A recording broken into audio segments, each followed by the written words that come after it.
It's interesting how the things are just different from how the other person did it. Each one has its own little, thing. So we'll just get going, and then we'll look at the monitor, and then we'll go to the introduction, and then we'll see what happens. Okay. Good evening, and welcome to Straight Talk with Susan. I'm Councilwoman Susan Siegel, and this is a program that's devoted strictly to talking about what's happening in Yorktown, with an emphasis on the town board. Those of you who have watched the show before know that my typical format is having one of the local reporters interview me about events at the town board. Today we're going to do things a little bit differently. There's always things are always changing. Tonight I'm going to be talking and basically interviewing somebody else. The person is Ann Kutter, who is my guest. Some of you may have heard Ann's name. She's been a very active member of our community for many, many years. I got to know Ann pretty much back in about 2009, I think. Ann is a former member of the Conservation Board. She's a former alternate member of the Planning Board. Alternate means that she filled in when somebody else wasn't able to make the meeting. And very special to me, when I was supervisor in 2010, I recruited Ann to help draft a wetlands, I'm sorry, not a wetlands, but a tree preservation law. And after a lot of hard work and more drafts than you probably care to remember, right, we came up with, Ann came up with a tree preservation law that is a model for not just Westchester, but I think for all of the country, a very innovative program. So I thank you for that. So let me say thank you, Ann, for coming today. And just want to start, just one other little bit of business, full disclosure. Ann, as a resident, is involved in a development in her neighborhood. And it's Old Crumpound Road in the Bear Mountain Triangle area. And we may discuss that sometime today, but we're going to try to stay away from it, even though we have to talk about Route 202. Okay, thank you. One of the things I'd like you to talk about is the town is in the process of trying to fill a lot of vacancies on our advisory boards. This town could not function, as you know, without the volunteers who devote a lot of their time. And you've been on two boards, two very different boards. Obviously, you made a contribution to the town, but I'd like to know how you feel, what you got out of being on either board, and what it meant to you as a resident. First off, let me say thank you for having me here. I'm very honored that you asked me. Let me also just make it clear that I didn't do anything with the tree ordinance by myself. I worked with some great people, including Linda, who did a terrific job. She was the person who said, why are we putting all this in? What do these words mean? She was very detail-oriented, and a lot of people worked very hard to get it passed. So it was a huge community effort, I think. She's modest, you gather. Thank you, Susan. I was, as you said, I was on the Conservation Board, and I have been on the Planning Board, and I think it's been a tremendous learning experience. It's been something I've enjoyed a lot. I've gotten a lot out of it, and I hopefully been able to contribute something. But I think the town is very lucky to have the volunteers, the caliber of volunteers that it has on its advisory boards and on its regulatory boards. Mm-hmm. When I asked to be put on the Conservation Board, I've always been interested in how we are protecting the environment that we all say we moved to Yorktown because of. We like the trees, we like the waterways that we have in Yorktown. I used to count the frogs in my yard, and we've had turtles and things that I'm fascinated to see. So that was an area of interest to me, and the whole idea of planning and what you can accomplish with planning was very important to me. So it's a lot of work. It's a long process for any development, any discussion of a potential development. But I think that was the reason that I wanted to be part of how do you structure the town's approach to planning so that you get, as an end result, what you think you want. So it's your community, and this way you have an input. Absolutely. In what happens. Some people get concerned, not so much the Planning Board, because that has specific, regulatory, powers. But the Conservation Board, and I've heard this from some of the other members of advisory boards, like Open Space, for example, even the Architectural Review Board, nobody pays attention to our recommendations. Now, did this ever happen when you were on the Conservation Board and you were reviewing plans and then got to the Planning Board and they said, we don't care what the Conservation Board says? Or how'd that work out? I don't think the Planning Board has ever said they don't care what the Conservation Board says, but I do feel, and I did feel as a member of the Conservation Board and as a co-chair of the Conservation Board, I did feel that our input was discounted at least. And I think there are a lot of reasons for that. Some of the reasons I think have to do with the fact that the board is all volunteers, good people who some of them have very detailed knowledge of the areas that they weigh in on, but they also have real lives, and they're very busy people, and it's very hard to get somebody to write a long, involved memo that's got not only the important points about the project that you're reviewing and the areas that you want to focus on, but then also suggestion, not just areas of concern, but then suggestions on how to either work around potential problems or how to improve a suggestion that the developer has made.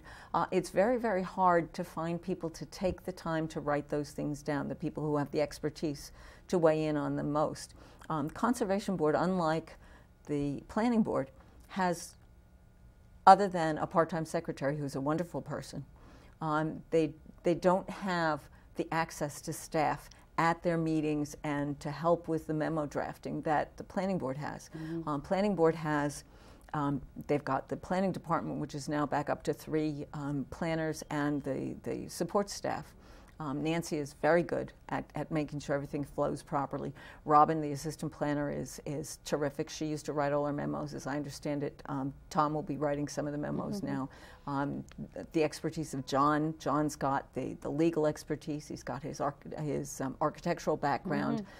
He's met with the developers, so he knows the points that the developers have looked at and why they've chosen to go one way versus another way. And then they have the access to Sharon Robinson, who's acting as the town engineer, Bruce Barber, who's the environmental consultant. The Conservation Board didn't have access to any of those people other than through something that's specially arranged. And a lot of that had to do with funding. If they're not specific staff who gets paid to be at the meetings or who gets comp time for time off to compensate for the time they've come to the Conservation Board meetings, really didn't have anybody.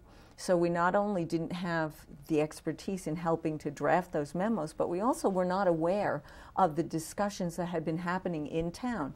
There are usually, after the review that you put together in your administration of the planning process and how to make it more friendly and how to try and make it a more compacted process, they have kickoff meetings with the developer where the engineer is present, the wetlands consultant is present, planning is present, the building inspector is present. Everybody gets involved and gets to coordinate the approaches to how the development is happening. And Conservation Board was not in on that either. So we really didn't know what was going on in other places. And I'll give you a perfect example and something that we were talking about. It touches a little bit on something we were talking about earlier, and that is in the country commercial zone, there's a requirement that you have a peaked roof. We didn't know this. Maybe we should have read I didn't the know zone, that when you but we told didn't me. know this. And we were working with a developer to put a green roof on. And we thought we'd almost gotten the developer to agree. And we thought there were huge benefits to having the green roof. You can help with your air conditioning and heating costs because you've got the insulation, more insulation on the roof. You help with your water, stormwater runoff problems because you're absorbing the water for the green roof. So there are a lot of benefits other than just a nice environmental, seeing the green on the roof instead of just the asphalt shingles or the tar. And we found out at the last minute that ABACA said no, and we didn't understand why. months later, I found out it's because the zoning code requires a peaked roof. But we tried to get more communication between the boards so that things like that would not happen. We wouldn't have spent as much time hounding the developer to do a green roof if we'd known that it wasn't going to be allowed. Yeah, I think you hit on a key word, and that's communication, because there are so many different boards involved in any one application. And sometimes, yes, a month later they might get the other group's memo, but the problems, and we had this in town when, because I've been going to the planning board meetings, a developer had a very innovative mixed-use plan for Lake Osceola Beach when it's no longer a beach. And part of his plan, he assumed that the town would take over the operation of the beach, have a beach operation, and that was critical to his having a certain amount of square footage for retail, his symbiotic relationship. After 2 years of going back and forth, the rec commission said, we don't want a beach, and the town board said, we don't want a beach. So unfortunately, 2 years, as far as I'm concerned, were wasted, okay, because nobody dealt with that issue at the very beginning.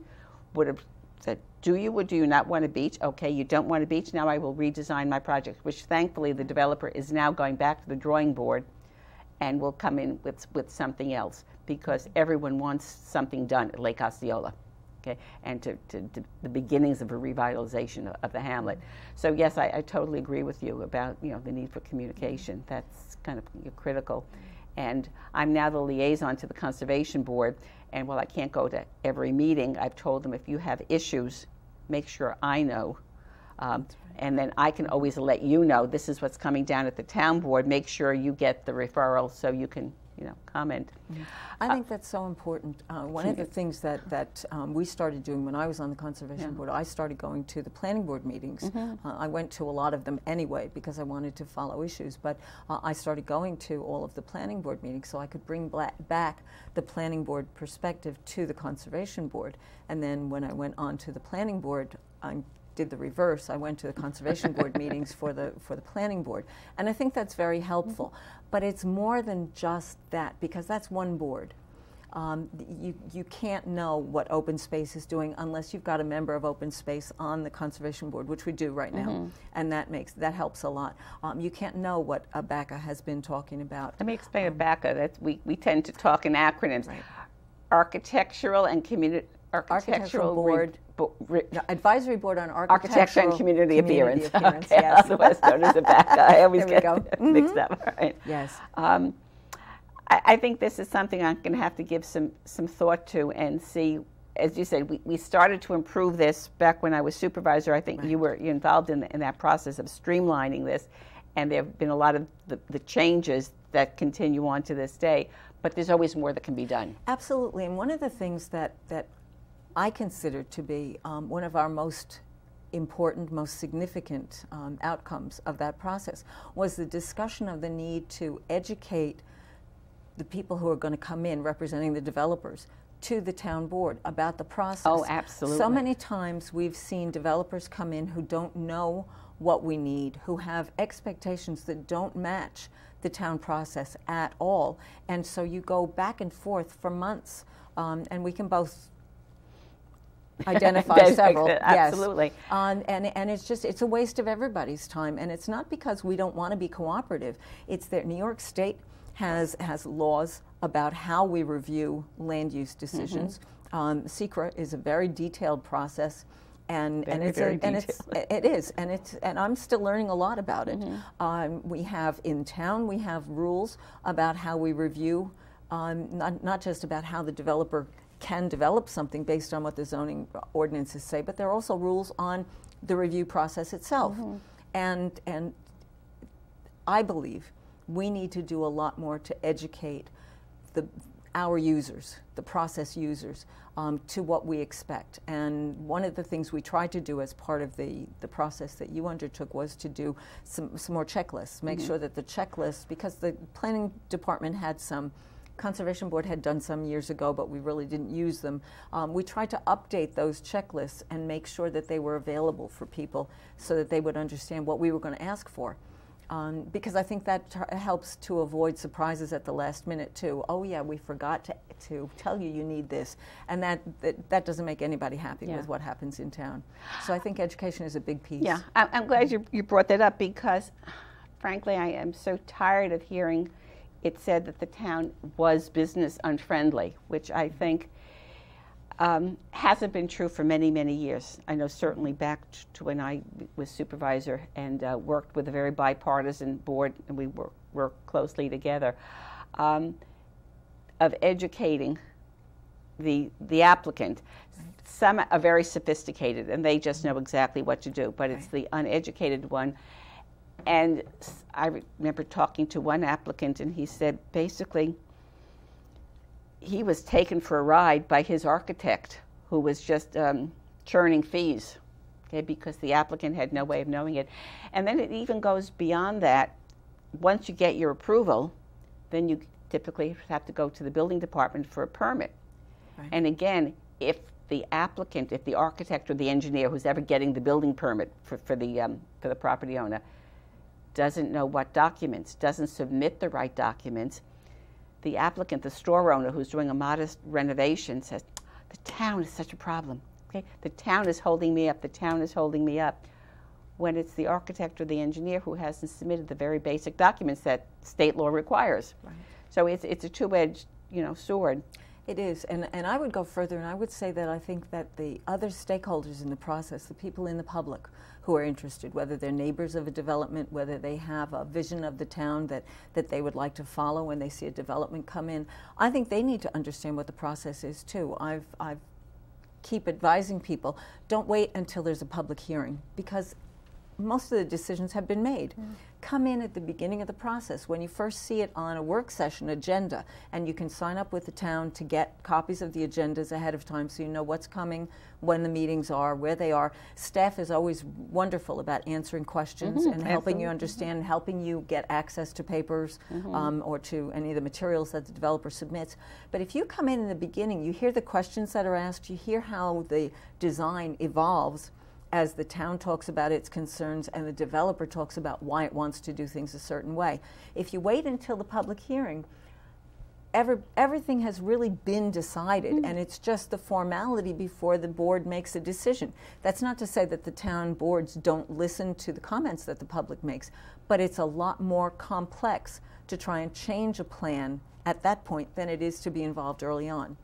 Absolutely, and Yorktown has, and I don't know if we're unique in this because it's not a requirement of town law, we have a concept called a public informational meeting at the very, very early stages. Okay, the applicant has to notice the abutting property owners, and this is when it's still very loose, the plan, and the residents can talk and say, I'm concerned about the traffic, your ingress there, or you ignored that problem, or what about the flooding, upstream, downstream, whatever. And this is the input that is so important. But I also have to share this with you, and for all the years we've known each other, I don't know if I ever told you this story.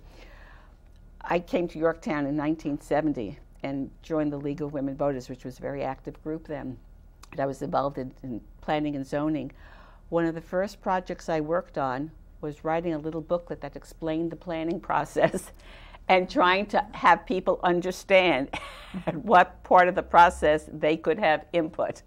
So we're still doing that 45 years later. We're still dealing with the same issue.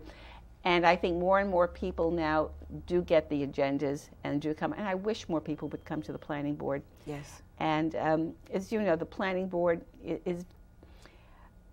it's a very informal when we have work sessions, and all of especially Rich Fond, the current chairman, and all the other members are very open to having residents just come up and ask a question. Could you please explain what you're doing, or have so more people should come, participate. Unfortunately, as was about 2 weeks ago, they had a meeting a special planning board meeting on the Costco site plan. You were there. And this is really in the final stages. It's been 5.5 years. And some resident who's new to town heard the presentation about the traffic plan and said, she didn't like the entranceway, the main entranceway into the site. And the planning board kind of looked at her like, where have you been? After 5.5 years, the complete draft environmental study, the final impact study, working with the DEP and the DEC and the DOT and the alphabet soup of regulatory agencies that have looked at this plan. And now, because you don't like this after 5.5 years, you expect us to change it? And she didn't know the process, and she didn't know the lengthy hearings that had been held. And it was just, I thought, unreasonable. It was unfortunate, I think, because as you said, I was at that meeting. You were at that meeting. And you know, Rich Fahn has been wonderful about making sure that all public input is accepted and respected. Yeah. And he's worked hard at making sure that the meetings are kept respectful.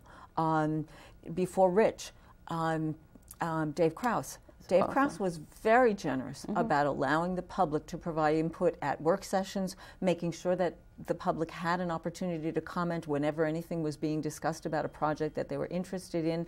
Jerry Deneen before him would always let me speak as well. So there's a history of inclusiveness in these discussions on the part of the planning board.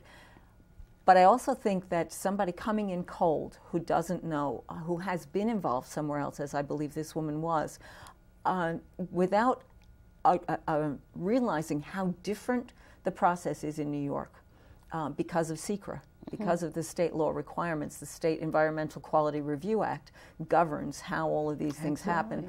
Without understanding all of that, I think it's very easy, and we saw that night, for people to find that they're on opposite sides. She thought she was being denied an opportunity to comment, which was not at all the case. And the town board thought, or the planning board rather, I think, thought that she was attacking them for making a decision in haste when they've been working with all due diligence and at what some people might consider a very slow pace for a number of years to make sure that they do it properly, because it has been a controversial project. Yeah.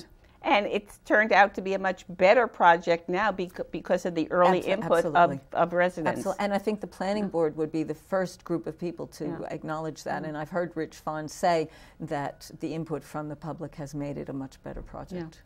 I wish that the town board would have a way. It's a little different, but at a work sessions, people, the public basically can speak. And it's unfortunate sometimes, but I understand the reasons. And that's one reason why I would want the work sessions televised, so at least people see what we're talking about at the early stages. We had 2 very preliminary discussions dealing with zoning issues. And people in the neighborhood might want to know way before. It might be a year from now until it gets to a public hearing stage. Let's just go on. I want to just talk, I don't know, the time is probably going, but economic development is a real hot topic in Yorktown these days. We all know that we would like to get more commercial ratables to help ease the burden, on the homeowner. And we also, unfortunately, have vacant stores, as I think many other communities around the area have. Some people think the town can wave a magic wand or find a magic bullet and poof, we fill up all the stores and get everything developed, and we suddenly can reduce taxes. It's not as easy as that. Right? From your perspective, as a longtime resident, as somebody involved in the planning process, what are your thoughts about what the town can and cannot do in terms of promoting more economic development? As you know, I have thought about this a lot, and I've had a lot of conversations about this. One of the things that I think we should say right up front, and I agree with you that there are things that the town cannot do. One of the things the town can't do is it can't force a landlord to do anything about the rent it wants to charge, or about the even whether a building is once it's built, once it's gone through the process, whether it's a condo kind of development or whether it's a leased arrangement. The town also can't force the landlord to do improvements to those spaces. And I think that has a lot to do with whether the spaces in Yorktown, the vacancies, can be filled. As I understand it, a significant percentage, if not all, or virtually all, of the spaces that are currently vacant are leased spaces. And that's an issue with the landlord a lot of the time. Yeah. Having said let that, me just interrupt you, because I heard this from a former building inspector who was talking about a shopping center down county, that the owner actually made more money by keeping his space vacant because of the way the tax code worked.